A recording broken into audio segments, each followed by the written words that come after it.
Hello, ഇന്ന് എല്ലാവരെയും നേരത്തെ കൊണ്ടുവന്നാക്കി.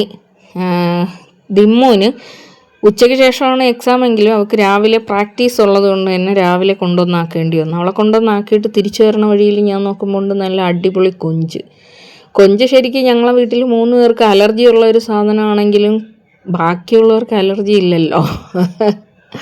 അതുകൊണ്ട് രാത്രിയിൽ അപ്പവും കൊഞ്ച് കറിയും ആക്കിയാൽ പിന്നെ വേറെ കറിയൊന്നും വെക്കേണ്ടല്ലോ, ഒറ്റയടിക്ക് അങ്ങ് കറിയാവുമല്ലോ എന്നൊക്കെ ഉള്ളൊരു ആഗ്രഹവും ഒക്കെ കൊണ്ട് കൊഞ്ച് 200 രൂപയാണ്. പക്ഷെ തോനെ ഉണ്ട് കേട്ടോ. ഈ തോനെ ഉണ്ട് എന്ന് പറഞ്ഞിട്ട് കാര്യമില്ല. കൊഞ്ചിൻ്റെ പ്രത്യേകത എന്ന് പറയുന്നത് കൊഞ്ച് അറുത്ത് കഴുകി വരുമ്പോഴത്തേക്കും കൊഞ്ച് ഉണ്ടാവില്ലല്ലോ, എത്തിപ്പൂരല്ലേ കാണുള്ളൂ. പിന്നെ അത് അറുത്ത് കഴുകി വരുമ്പോൾ അത്രയെങ്കിലും കാണും, കറി വെച്ച് കഴിഞ്ഞാൽ അത്രയും പോലും കാണൂല. അപ്പോൾ അതുകൊണ്ട് എന്നാലും ഒരു രസം വാങ്ങിച്ചു. പിന്നെ അത് കഴിഞ്ഞപ്പോഴാണ് ആലോചിച്ചത്, അതിനിപ്പോൾ ഹവ്വയെ ആച്ചിൽക്കുട്ടനും ചിന്തിക്കൂലേ, എന്തേ ഉമ്മച്ചി ഞങ്ങൾക്കൊന്നും വാങ്ങിച്ചില്ലല്ലോ എന്നിങ്ങനെ വിചാരിക്കേണ്ടെന്ന് പറഞ്ഞിട്ട് ഞാൻ പിന്നെ ചെന്നവരാ വാങ്ങിച്ച്. ഇത് പല സ്ഥലങ്ങളിൽ പല പേരുകളിലാണ് അറിയപ്പെടുന്നത്.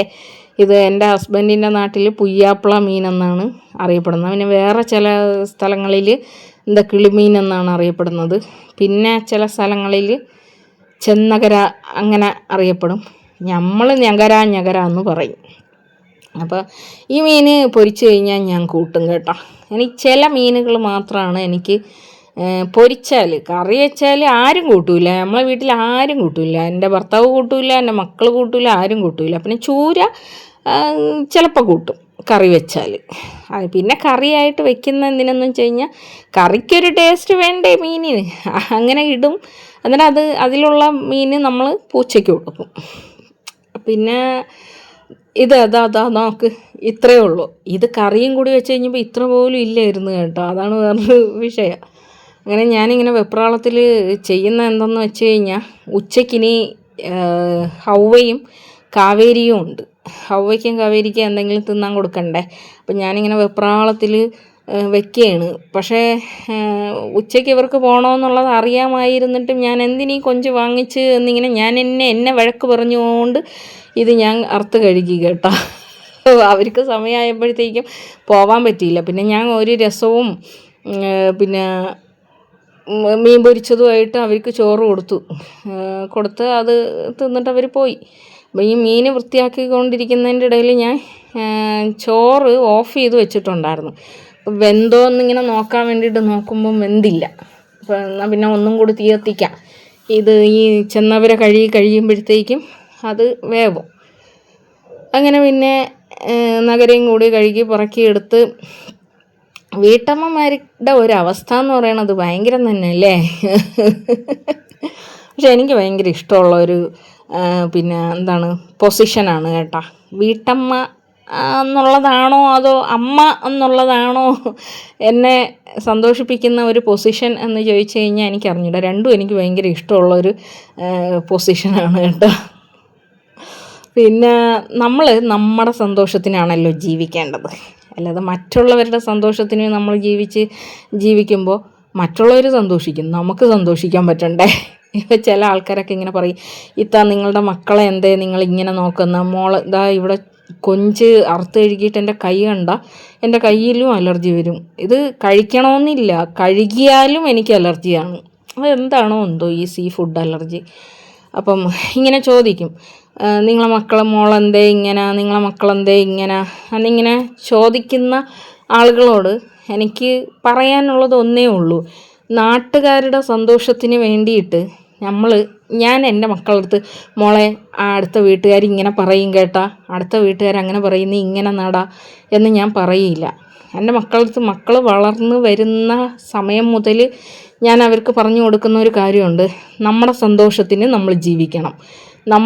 നമുക്കെന്താണോ സന്തോഷം തരുന്നത് അവിടെ ആയിരിക്കണം നമ്മൾ നിൽക്കേണ്ടത്. നമുക്ക് ഏതൊരു കാര്യമാണോ സന്തോഷം തരുന്നത് ആ കാര്യമായിരിക്കണം നമ്മൾ ചെയ്യേണ്ടത് എന്നിങ്ങനെ പറയും. അപ്പോൾ ഞാനിപ്പം യൂട്യൂബ് ചാനൽ, ഞങ്ങളുടെ നാട്ടിലൊന്നും ഇങ്ങനെയൊന്നും പറയുന്ന ആൾക്കാരില്ല കേട്ടോ. കാരണം ആരും ആരുടെയും ചിലവിലൊന്നും അല്ലല്ലോ കഴിയുന്നത്. അവരവർ ജോലിയെടുക്കുന്നു, അവരവർ ജീവിക്കുന്നു. അതിൽ ആർക്കും ഒരു നഷ്ടവും ഇല്ല, ലാഭവും ഇല്ല. അപ്പം അങ്ങനെ ആരും പറയൽ ഇല്ല കേട്ടോ. പക്ഷെ ഞാൻ ഈ യൂട്യൂബിൽ വന്നതിന് ശേഷമാണ് ആളുകൾ ഇങ്ങനെ ചോദിക്കുന്ന മക്കളെന്തേ മക്കളിങ്ങനെ. അപ്പം ഞാനിങ്ങനെ ചോദിക്കുന്ന ഒരു കാര്യമെന്ന് പറയുന്നത്, നമ്മളെ മക്കൾ മറ്റൊരാൾക്ക് ബുദ്ധിമുട്ടുണ്ടാക്കാത്ത കാര്യങ്ങൾ അവർ സ്വയം ചെയ്യുമ്പോൾ അതിൽ നമ്മൾ വലിയ അഭിപ്രായം പറഞ്ഞ് വലിയ ആൾ കളിക്കാൻ വേണ്ടിയിട്ട് നിൽക്കരുത്. കാരണം നിങ്ങൾക്ക് സന്തോഷം തരുന്ന കാര്യം അവർ ചെയ്താൽ അവർക്കതിലെന്താണ് ബെനിഫിറ്റ്? അവരത് ചെയ്യുന്നത് കൊണ്ട് എന്താണ് കാര്യം? ഇങ്ങനെ എൻ്റെ മോള് എന്നെ സഹായിക്കൂല എന്ന് പറയുന്ന ആൾക്കാരോട് നിങ്ങൾക്ക് ഈ വീഡിയോ ഇപ്പോൾ കണ്ടുകൊണ്ടിരിക്കുന്ന വീഡിയോ നിങ്ങൾ കണ്ടു കഴിഞ്ഞാൽ ഒരു കാര്യം നിങ്ങൾക്ക് മനസ്സിലാവും. അതായത് അവൾക്ക് ചൂടുവെള്ളം കുടിക്കണം. അവൾ സാധാരണ പച്ചവെള്ളം കുടിക്കുന്ന ഒരാളാണ്. ഈ വീഡിയോയുടെ ഏതോ ഒരു ഭാഗത്ത് എൻ്റെ മോള് വരും. അവൾക്ക് ചൂടുവെള്ളം വേണം എന്ന് എന്നോട് പറഞ്ഞിട്ടില്ല. ഞാൻ അവിടെ ഗ്യാസിൻ്റെ അടുത്ത് തന്നെ നിൽക്കുന്നുണ്ട്. ഉമ്മച്ചി എനിക്കൊരു ഇത്തിരി ചൂടുവെള്ളം ഇട്ടുതാ എന്ന് പറഞ്ഞു കഴിഞ്ഞാൽ ഞാൻ ഇട്ട് കൊടുക്കും. കാരണം ഞാൻ അവിടെ തന്നെ നിൽക്കുകയല്ലേ, ഞാൻ ഇട്ട് കൊടുക്കും. പക്ഷെ അവൾക്ക് ചൂടുവെള്ളം കുടിക്കണം എന്ന് തോന്നിയപ്പം അവൾ നേരെ വന്ന് കുടത്തിൽ നിന്ന് വെള്ളം എടുത്ത് അവൾ ഗ്യാസ് തുറന്ന് വെള്ളം ചൂടാക്കി അവളെ കാര്യം നോക്കി. അതാണ് ഞാൻ എൻ്റെ കുട്ടികൾക്ക് പറഞ്ഞു കൊടുക്കുന്ന ഒരു കാര്യമെന്ന് പറയുന്നത്. അവനവൻ്റെ കാര്യം അവനവൻ ചെയ്യാൻ വേണ്ടിയിട്ട് പ്രാപ്തി നേടുക. നമുക്ക് കൈയുണ്ട്, കണ്ണുണ്ട്, മൂക്കുണ്ട്, ഇതെല്ലാം ഞാൻ എപ്പോഴും പറയുന്ന ഒരു കാര്യമാണ്. നമുക്ക് ആരോഗ്യമുണ്ട്.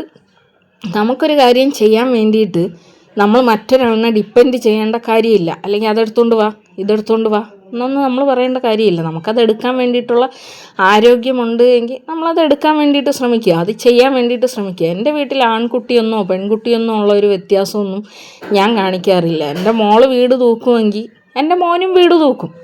എൻ്റെ മോള് കറി വയ്ക്കുമെങ്കിൽ എൻ്റെ മോനും കറി വയ്ക്കും. ഇപ്പോഴും പല ആൾക്കാരും പറയുന്ന ചില കാര്യങ്ങൾ നിങ്ങൾ കേട്ടിട്ടില്ല. അവർക്ക് കയറി കിടക്കാനൊരു വീടുണ്ടാവും, കൂടെ താമസിക്കാൻ ഭർത്താവുണ്ടാവും, മക്കളുണ്ടാവും, എല്ലാം ഉണ്ടെങ്കിലും മാതാപിതാക്കളുണ്ടാകും, തൊട്ടടുത്ത് തന്നെ ബന്ധുക്കൾ താമസിക്കുന്നുണ്ടാകും, എല്ലാം ഉണ്ടെങ്കിലും ഒരു സന്തോഷമില്ല. ആ സന്തോഷമില്ലായ്ക വരണം എന്തിനാണ്? എന്തുകൊണ്ടാണ്? നമ്മളുടെ ഇഷ്ടത്തിനല്ല, നമ്മളുടെ സന്തോഷങ്ങളല്ല നമ്മുടെ കൂടെ ഉള്ളത്. നമ്മൾ സന്തോഷിക്കാൻ പറ്റുന്ന കാരണങ്ങളല്ല നമ്മുടെ കൂടെ ഉള്ളത്. നമ്മൾ കൂടെ കൊണ്ട് നടക്കുന്നതൊന്നും തന്നെ നമ്മളെ സന്തോഷിപ്പിക്കുന്ന കാര്യങ്ങളല്ല. എന്തൊക്കെ നമ്മൾ നേടി എന്ന് പറഞ്ഞാലും സന്തോഷമില്ല എങ്കിൽ പിന്നെ അവിടെ എന്ത് കാര്യമാണ്? അപ്പോൾ അതുകൊണ്ട് നമ്മളെപ്പോഴും നമ്മളെ മക്കളെയോ അല്ലെങ്കിൽ നമുക്ക് പരിചയമുള്ള ആളുകളോടോ നമ്മൾ പറഞ്ഞ് മനസ്സിലാക്കി കൊടുക്കേണ്ട ഒരു കാര്യമെന്ന് പറയുന്നത്, ഞാൻ എൻ്റെ ജീവിതത്തിൽ പ്രാക്ടിക്കലൊക്കെ എല്ലാവരും എൻ്റെ അടുത്ത് ചോദിക്കുന്ന ഒരു കാര്യമുണ്ട്, ഇത്ത എങ്ങനെയാണ് എപ്പോഴും ഇങ്ങനെ സന്തോഷമായിട്ടിരിക്കുന്നത് എന്ന് ചോദിക്കും. ഞാൻ എൻ്റെ ലൈഫിൽ എന്നെ ചതിക്കാനോ എന്നെ വഞ്ചിക്കാനോ എന്നെ പറ്റിക്കാനോ ഒരാൾക്കും ഞാൻ അവസരം കൊടുക്കാറില്ല. പിന്നെ നമ്മൾ മനുഷ്യരാണ്. നമ്മൾ ജീവിതത്തിൽ നമ്മൾ പലരെയും കണ്ടുമുട്ടും. എല്ലാവരും നമ്മളെപ്പോലെ ആണ് എന്ന് നമ്മൾ ധരിച്ചു വയ്ക്കും. പക്ഷെ നമ്മളെ ജീവിതത്തിൽ എപ്പോഴെങ്കിലും നമ്മളെപ്പോലെ അല്ലാത്ത ആളുകൾ, നമ്മളെ ചതിക്കാൻ ആഗ്രഹിക്കുന്ന ആളുകൾ, അല്ലെങ്കിൽ നമ്മളെ അവർക്ക് വേണ്ടി യൂസ് ചെയ്യാൻ വേണ്ടിയിട്ട് ശ്രമിക്കുന്ന ആളുകൾ നമ്മുടെ കൂടെ വരാം. അത് നമ്മൾ മനസ്സിലാക്കി കഴിഞ്ഞാൽ നമ്മൾ എന്ത് ചെയ്യും? അവിടെ നിന്ന് മാറിപ്പോവുക എന്നുള്ളതാണ്. അല്ലെങ്കിൽ ആ ഒരു സംഭവത്തെ നമ്മളെ ലൈഫിൽ നിന്ന് തന്നെ എടുത്തു കളയുക എന്നുള്ളതാണ്. അത് ഞാൻ എൻ്റെ ലൈഫിൽ പ്രാക്ടിക്കലാക്കുന്ന ഒരാളുമാണ്. എൻ്റെ മക്കൾക്കത് ഞാൻ എപ്പോഴും പറഞ്ഞു കൊടുക്കുന്ന ഒരാളുമാണ്. പിന്നെ അതുപോലെ തന്നെ നമ്മളെ മാനം അഭിമാനം എന്നുള്ളതൊക്കെ അത് ആരുടെയും വായിലല്ല ഇരിക്കുന്നത്. നമ്മളെ മനസ്സിൽ കൊണ്ടുവരണം. എന്താണ്? ഞാൻ ഇന്നതാണ്, ഞാൻ ഈ ഒരു രീതിയിലാണ് ജീവിക്കുന്നത്. ചില ആൾക്കാരിങ്ങനെ പറയുന്നത് ഞാൻ കേട്ടിട്ടുണ്ട്. എന്നെ അവരിങ്ങനെ അസംബന്ധം പറയാറുണ്ട്. അതുകൊണ്ട് പിന്നെ ഞാൻ വിചാരിച്ച് അങ്ങനെ തന്നെ അങ്ങ് ജീവിച്ച് കളയാം. എന്നെ വേറെ ആൾക്കാർ എന്നെ മോശം പറയാറുണ്ട്. അപ്പം ഞാൻ വിചാരിച്ചു ഞാനങ്ങനെ അങ്ങ് ജീവിക്കാം. എന്നെ എല്ലാവരും മോശം പറയുകയില്ലേ, അപ്പോൾ പിന്നെ ഞാൻ അങ്ങനെ ജീവിച്ചാൽ ഇപ്പോൾ എന്താണ്? അങ്ങനെയല്ലല്ലോ. നമ്മൾ ജീവിക്കേണ്ടത് നമുക്ക് സാറ്റിസ്ഫാക്ഷൻ ഉള്ള ഒരു കാര്യം ചെയ്തിട്ടായിരിക്കണം നമുക്ക് ജീവിക്കേണ്ടത്. കണ്ടവർ പലതും പറയും, കണ്ണി കണ്ട ആൾക്കാർ പലതും പറയും. അവർക്ക് ഇഷ്ടമുള്ള കാര്യങ്ങൾ നമ്മളെ അടിച്ചേൽപ്പിക്കാൻ വേണ്ടിയിട്ട് ശ്രമിക്കുന്നതാണ്. നമ്മളവരുടെ അടിമകളല്ലല്ലോ. അപ്പോൾ പിന്നെ നമ്മളെ ജീവിതം തിരഞ്ഞെടുക്കേണ്ടത്, നമ്മളെ ജീവിതം ജീവിച്ച് തീർക്കേണ്ടതും ഒക്കെ ആരാണ്? നമ്മൾ തന്നെയാണ്. അപ്പോൾ ആ ഒരു രീതി നമ്മളെ മക്കൾക്കും പറഞ്ഞു കൊടുക്കുക. ഞാൻ എൻ്റെ ലൈഫിൽ അത് പ്രാക്ടിക്കലാക്കുന്നത് കൊണ്ടായിരിക്കാം ഞാൻ എപ്പോഴും സന്തോഷമായിട്ട് ജീവിക്കുന്ന ഒരാളാണ്. സന്തോഷമായിട്ട് ജീവിക്കാൻ വേണ്ടിയിട്ട് ശ്രമിക്കുന്ന ഒരാളാണ്. എൻ്റെ സന്തോഷങ്ങൾ കണ്ടെത്താൻ ഞാൻ സമയം ചിലവാക്കുന്ന ഒരാളാണ്. സന്തോഷങ്ങൾ കണ്ടെത്തുന്ന ഒരാളാണ്. അതെൻ്റെ മക്കൾക്ക് ഞാൻ പറഞ്ഞു കൊടുക്കാറുമുണ്ട്. അപ്പം അതുകൊണ്ട് പിന്നെ അതേപോലെ തന്നെ ഇപ്പം മറ്റൊരാൾ പറയുകയാണ് നിങ്ങളിങ്ങനെ ജീവിച്ചുകൂടെ, അല്ലെങ്കിൽ നിങ്ങൾ ഇങ്ങനെ നിങ്ങളെ മക്കളെ വളർത്തിക്കൂടെ, ഞാൻ കേൾക്കുകയൊന്നും ഇല്ല കേട്ടോ. കാരണം ഞാൻ മറ്റൊരാളുടെ ഇഷ്ടത്തിന് ജീവിക്കുന്ന ഒരാളുമല്ല, മറ്റൊരാളുടെ ഇഷ്ടത്തിന് ജീവിക്കേണ്ടുന്ന ഒരവസ്ഥ എനിക്ക് വന്നിട്ടുമില്ല. ഞാൻ എന്നെ പണിയെടുക്കുന്നു, ഞാൻ ജീവിക്കുന്നു, ഞാൻ എന്തിനും മറ്റൊരാളുടെ കാര്യങ്ങൾ അന്വേഷിക്കുന്ന അല്ലെങ്കിൽ മറ്റൊരാളുടെ ഇഷ്ടത്തിന് ജീവിക്കേണ്ടുന്ന കാര്യം എനിക്കെന്തിരിക്കുന്നു. അപ്പം അതുപോലെ ജീവിക്കാൻ പഠിക്കണം, മക്കൾ ജീവിക്കണം എന്ന് പറഞ്ഞു കൊടുക്കുന്ന ഒരാളാണ്. പിന്നെ അതുപോലെ തന്നെ എനിക്കിപ്പോൾ 6 മക്കളുണ്ട്. അതുകൊണ്ട് ഞാനിപ്പോൾ മരണപ്പെട്ടു പോയാൽ ഞാൻ എൻ്റെ മൂത്ത മോളടുത്ത് ഇങ്ങനെയൊന്നും പറഞ്ഞിട്ടില്ല. ഉമ്മച്ചി മരണപ്പെട്ടു പോയാൽ എൻ്റെ ബാക്കിയുള്ള മക്കൾക്ക് ഉമ്മയായി മക്കൾ മാറണം, മക്കളുടെ ജീവിതം ത്യജിച്ച് എൻ്റെ മറ്റു മക്കൾക്ക് വേണ്ടിയിട്ട് മോൾ ജീവിക്കണം എന്നൊന്നും ഞാൻ പറഞ്ഞു കൊടുക്കില്ല കേട്ടോ. ഞാൻ അപ്പോഴും പറയണ ഒരു കാര്യം, മക്കൾക്ക് നോക്കാൻ പറ്റുമെങ്കിൽ മോൾ നോക്കണം. അതിന് വേണ്ടിയിട്ട് മോളെ ജീവിതമൊന്നും ഇങ്ങനെ ത്യജിച്ച് അവരെ നോക്കേണ്ട കാര്യമൊന്നുമില്ല. പിന്നെ ഒരാൾ മരിച്ചുപോയി എന്ന് പറഞ്ഞുകൊണ്ട് കൂടെ ചാവാനൊന്നും പറ്റില്ല. ആ ഒഴുക്കിനനുസരിച്ചിട്ട് അങ്ങ് ജീവിക്കും. അപ്പോൾ അതുകൊണ്ട് സ്വയം ജീവൻ ത്യജിച്ച് മറ്റൊരാൾക്ക് വേണ്ടിയിട്ട് ജീവിക്കുക എന്നുള്ളതിനോട് ഞാൻ എൻ്റെ മക്കളെ പ്രോത്സാഹിപ്പിക്കാറില്ല കേട്ടോ. അതെൻ്റെ ജീവിതത്തിൽ ഞാൻ പ്രാക്ടിക്കലാക്കാറുമില്ല.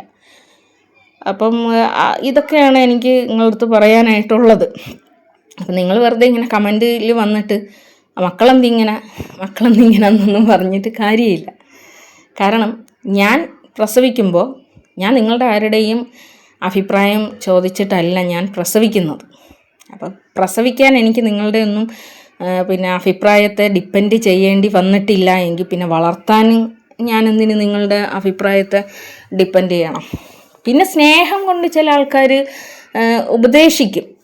അത് നമുക്ക് ഇഷ്ടമുണ്ടെങ്കിൽ നമ്മൾ സ്വീകരിക്കും, അല്ലെങ്കിൽ നമ്മളത് റിജക്റ്റ് ചെയ്യും. റിജക്റ്റ് ചെയ്താലും അത് സ്നേഹത്തോടു കൂടി അങ്ങ് റിജക്റ്റ് ചെയ്യും എന്നുള്ളതേ ഉള്ളൂ. ഞാനങ്ങനെ ആരുടെ പറയാൻ വേണ്ടിയിട്ടൊന്നും പോവില്ല. എനിക്കിപ്പോൾ മറ്റൊരാളുടെ കുട്ടികളെ നിങ്ങളിങ്ങനെ വളർത്തിക്കൂടെ, നിങ്ങൾ ഈ ഒരു രീതിയിൽ വളർത്തിക്കൂടെ എന്നൊന്നും ഞാൻ പറയാൻ വേണ്ടിയിട്ട് പോവില്ല കേട്ടോ. കാരണം നമുക്കെന്ത് കാര്യം, അതിൻ്റെ ആവശ്യമില്ലല്ലോ. അപ്പം ഇതൊക്കെയാണ് കാര്യങ്ങൾ. അപ്പോൾ നമുക്ക് ഒരു ദിവസം എന്ന് പറയുന്നത് ദാന്ന് പറഞ്ഞുകൊണ്ട് പോകും കേട്ടോ. എനിക്കാണെങ്കിൽ ഇനി മറ്റന്നാളാണ് ഓണപ്പരിപാടി വെച്ചിരിക്കുന്നത്. ദിമ്മൂനും ചിക്കൂനും പട്ടുപാവാടയും ബ്ലൗസും തയ്ക്കണം. ഒരു ഹാഫ് സാരി ആ മോഡലാണ് പ്ലാൻ ചെയ്ത് വെച്ചിരിക്കുന്നത്. അതിനേക്കാൾ എനിക്ക് ഇമ്പോർട്ടൻ്റ് ആയിട്ടുള്ളൊരു കാര്യമെന്ന് പറയുന്നത് എൻ്റെ ഹവ്വയ്ക്ക് ഒരു ഡ്രസ്സ് തയ്ക്കണം. ഹവ്വയ്ക്ക് ഇമ്പോർട്ടൻ്റ് കൊടുക്കുന്നതിൻ്റെ കാരണം എന്ന് പറയുന്നത് അവളെൻ്റെ മൂത്ത മോളായതുകൊണ്ടല്ല. നിങ്ങൾ അങ്ങനെ വിചാരിക്കേണ്ട. അതായത് അവളുടെ സ്കൂൾ ലൈഫ് എന്ന് പറയുന്നത് ഫൈനൽ ഇയറാണ്. സ്കൂൾ ലൈഫിൻ്റെ ഒരു ഫൈനൽ ഇയറാണ് ഈ കടന്നു പൊയ്ക്കൊണ്ടിരിക്കുന്നത്. അപ്പോൾ അവൾ എൻ്റെ അടുത്ത് ഇങ്ങനെ എനിക്കത് വാങ്ങിച്ചതായും ഉമ്മച്ചി ഇങ്ങനെ ഇത് വാങ്ങിച്ചതാണെന്നൊന്നും അങ്ങനെ നിർബന്ധം പിടിക്കുന്ന ഒരു മോളൊന്നുമല്ല. പക്ഷേ ചിലതൊക്കെ ഇങ്ങനെ പറയും, എനിക്കത് വാങ്ങിച്ച് തന്നാൽ ഇത് വാങ്ങിച്ച് തന്നാൽ കൊള്ളാമെന്നൊക്കെ ഇങ്ങനെ പറയും. ഞാൻ പറ്റുമെങ്കിൽ വാങ്ങിച്ചു കൊടുക്കും, അല്ലെങ്കിൽ ഞാൻ അനങ്ങാണ്ടിരിക്കും. അതിന് അവൾ പരാതിയും പറയാറില്ല. ഇപ്രാവശ്യം ഇങ്ങനെ വെറുതെ ജസ്റ്റ് ഇങ്ങനെ വന്നിട്ട് എൻ്റെ അടുത്ത് ഇങ്ങനെ പറഞ്ഞിട്ടുണ്ടായിരുന്നു, ഉമ്മച്ചി ഇത്തവണ ഞങ്ങൾ ഓണത്തിന് ഒരു ഡ്രസ് കോഡ് പ്ലാൻ ചെയ്തിട്ടുണ്ട്. പെൺകുട്ടികളെല്ലാം തന്നെ വാടാമുല്ല കളറിലെ ടോപ്പും വെള്ള കളർ പാൻറ്റും ഇടണമെന്നിങ്ങനെ പ്ലാൻ ചെയ്തിട്ടുണ്ട്. ഉമ്മച്ചി എനിക്ക് തച്ച് തരുമല്ലോ അല്ലേ എന്ന് ചോദിച്ച്. അപ്പം ഞാൻ തച്ച് തരാമെന്നും പറഞ്ഞില്ല, ഇല്ലയെന്നും പറഞ്ഞില്ല. പിന്നെ ഞാൻ വിചാരിച്ചു തച്ച് കൊടുക്കാം. കാരണം എല്ലാ സമയത്തും അങ്ങനെ ചെയ്ത് കൊടുക്കാറില്ല. കഴിഞ്ഞ തവണയൊക്കെ എക്സ്കർഷന് പോകണമെന്നൊക്കെ പറഞ്ഞ് ഭയങ്കര ആഗ്രഹം ഉണ്ടായിരുന്നു. 4000 രൂപ എക്സ്കർഷന്. ഞാനല്ലേ വിട്ടില്ല. അപ്പോൾ അന്നേ എൻ്റെ അടുത്ത് പറഞ്ഞു, ഉമ്മച്ചി എന്നെ ഈ വർഷം വിട്ടില്ലെങ്കിൽ കുഴപ്പമില്ല, പക്ഷെ അടുത്ത വർഷം എന്നെ വിടണം, ഞാൻ ഫൈനൽ ഇയറാണ്, അതുകൊണ്ട് എന്നെ വിടണം കേട്ടാ. അപ്പം ഞാനിങ്ങനെ അടുത്തിനി എക്സ്കർഷൻ്റെ സമയം എപ്പോൾ ആവും എന്നുള്ള ആദിയിലാണ് കേട്ടോ നടക്കുന്നത്. എന്തായാലും അതുകൊണ്ട് ഫൈനൽ ഇയർ ആയതുകൊണ്ട് അവൾക്ക് ഡ്രസ്സ് തച്ച് കൊടുക്കും. അവൾക്ക് ഞാൻ പോയി ഡ്രസ്സ് എടുത്തുകൊണ്ട് വന്നു. അവൾ പറയുന്ന മോഡൽ നമുക്ക് വാങ്ങിക്കാൻ ചിലപ്പം കിട്ടൂല കേട്ടോ. അപ്പം ഇനി ഇതേ സെയിം കളറിലെ ടോപ്പൊന്നും ചിലപ്പോൾ കിട്ടണമെന്നില്ല. അപ്പം അങ്ങനെ ഞാൻ പോയി വാങ്ങിച്ചതാണ്. അപ്പം അങ്ങനെ നമ്മളെ കാര്യങ്ങളെല്ലാം അങ്ങോട്ട് കഴിഞ്ഞ് ഒരു ദിവസത്തെ ഉച്ചവരെയുള്ള കാര്യങ്ങളാണ് ഈ കാണിക്കുന്നത് കേട്ടോ. പിന്നെ കൊഞ്ച് തീയൽ വെക്കാമെന്നിങ്ങനെ വിചാരിച്ച്, പിന്നെ ഞാൻ വിചാരിച്ച് കുറേ ജോലിയായിപ്പോയി കേട്ടോ. അപ്പം ഞാൻ വിചാരിച്ച് ഇനിയിപ്പോൾ എടുത്ത് പൊരിച്ച് കഴിഞ്ഞാൽ എൻ്റെ പൊന്നു മുത്തുമണികളെ ഒരു രക്ഷയില്ല. അതപ്പം തന്നെ തീരുകയും ചെയ്യും. പിന്നെ രാത്രി ഇനി ഞാൻ വേറെ കറി ഉണ്ടാക്കാൻ വേണ്ടിയിട്ട് നിൽക്കുകയും വേണം. അപ്പം എങ്ങനെയെങ്കിലും ജോലി ഒന്ന് കുറയ്ക്കാമല്ലോ എന്ന് വിചാരിച്ചിട്ടാണ് അത് തീയൽ വയ്ക്കാമെന്ന് വിചാരിച്ചത്. തീയൽ സാധാരണഗതിയിൽ നല്ല പണിയുള്ളൊരു സാധനമാണ്. പിന്നെ എൻ്റെ കയ്യിൽ കുറേ കൊപ്രത്തേങ്ങയുണ്ട്. അതായത് നമ്മളിവിടെ വന്നതിന് ശേഷം ഇതുവരെ തേങ്ങ വെട്ടിയിട്ടുണ്ടായിരുന്നില്ല. അവസാനം ആളെയൊക്കെ കിട്ടി തേങ്ങ വെട്ടിയപ്പോഴത്തേക്കും തേങ്ങയെല്ലാം കൊപ്രയായി പോയി. അത് കാരണം ആ കൊപ്ര തേങ്ങയൊക്കെ ഞാൻ ഇങ്ങനെ തീയൽ ഒക്കെ വയ്ക്കാൻ വേണ്ടിയിട്ട് എടുത്ത് മാറ്റി വെച്ചിട്ടുണ്ട്.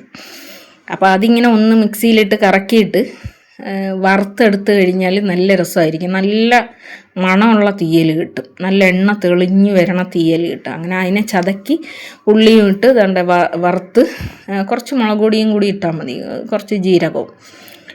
അങ്ങനെ നമ്മളെ ഉച്ചത്തെ ഊണങ്ങോട്ട് റെഡിയായി മുത്തുമണികളെ. എൻ്റെ ചിലപ്പം തീർന്ന് ചോറും മീൻകറിയും അവിയലും രസവും കൊഞ്ച് തീയൽ ഈ ഒരു അവസ്ഥയിൽ. ഇത് രാത്രിത്തേക്കാണ് കേട്ടോ. അപ്പോൾ എന്താണ് ഹാല്? നിങ്ങളും എന്തൊക്കെയാണ് കറി? എന്താണ് വിശേഷങ്ങൾ? അപ്പോൾ എല്ലാവരും സുഖമായിട്ട് ഹാപ്പി ആയിട്ട് ജീവിക്കാൻ വേണ്ടിയിട്ട് ശ്രമിക്കും. Okay, bye bye.